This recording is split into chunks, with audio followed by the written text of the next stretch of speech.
অনেকের ছেলে মেয়ে কালকে পরীক্ষা দেবে, এসএসসি পরীক্ষা, দাখিল পরীক্ষা। আল্লাহ পরীক্ষায় উত্তীর্ণ হওয়ার তৌফিক দাও। বাংলাদেশের শিক্ষা ব্যবস্থা নিয়ে যে ষড়যন্ত্র অনেকে করছে সব ধূলিসাৎ করে দাও। আল্লাহ এই দেশটাকে আমরা যেহেতু নতুন করে সাজাতে চাই, তোমার কোরআন আমাদের শিক্ষা ব্যবস্থায় এনে দাও।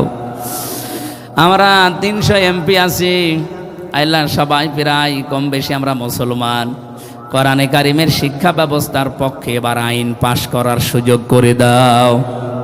যেই ক্রাইসিস চলছে তেল নিয়ে এবং একটা কঠিন রোগ দেখা দিয়েছে সারা দেশে, হাম, আল্লাহ আমাদের এই জাতিকে তুমি এই ক্রাইসিসগুলো থেকে বাঁচাও।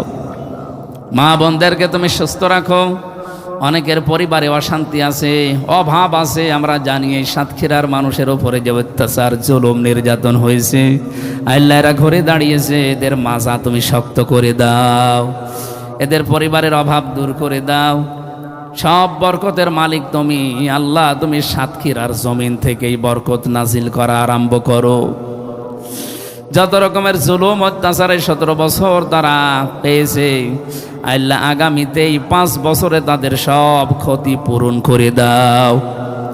আল্লাহুম্মা গফিরলি ওয়ারহামনি ওয়াহদিনি ওয়াফিনি ওয়ারযুকনি ইয়া রাব্বাল আলামিন।